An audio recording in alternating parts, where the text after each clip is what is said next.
Þá haustið skollið á í öllu sínu veldi með öllu tilheyrandi. Þar á meðal fullt af hressum og misjafnlega þreyttum krökkum á leiðinni í skólan. Allir krakkarnir í hverfinum á leiðinni á sama punktinn á nákvæmlega sama tíma. Og það bara svolítið vandasamt verk að láta það ganga vel fyrir sig. Það bara þannig. Og það held ég bara svolítið undir okkur öllum komið að láta það ganga vel fyrir sig. Vitið það rosalega mikil umferð í kringum grunnskólana í dag. Og ég held eiginlega að það sé meiri umferð en þurfi að vera. Ég held nefnilega að það séu fleiri að fá skutl í skólan en þurfi að fá skutl í skólan. Það nefnilega bara ljómandi fínt að ganga í skólan.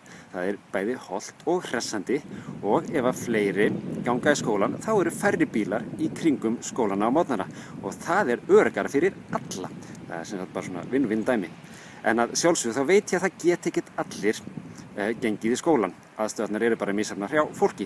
Þannig að ef þið þurfið endilega að skutla krökkunum okkar í skólan, þá vil ég endilega biðja ykkur að fara eftir öllum þeim reglum sem í gildi í kringum skólana.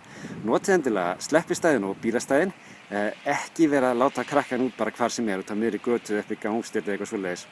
Það bara skapar óöryggi fyrir alla og líka hættu. Sérstaklega svona þegar það fer að skyggja meira á morgnana. Þannig að endilega hafið þetta í huga. Röltið endilega í skólan ef þið hafið kost á því, annars fylgið öllum þeim reglum sem eru í gildi í kringum skólana og bara takið ykkur tíma í þetta. Það held ég. Gerum þennan vetur öruggan fyrir krakkan okkar. Það skiptir bara öllu máli, held ég.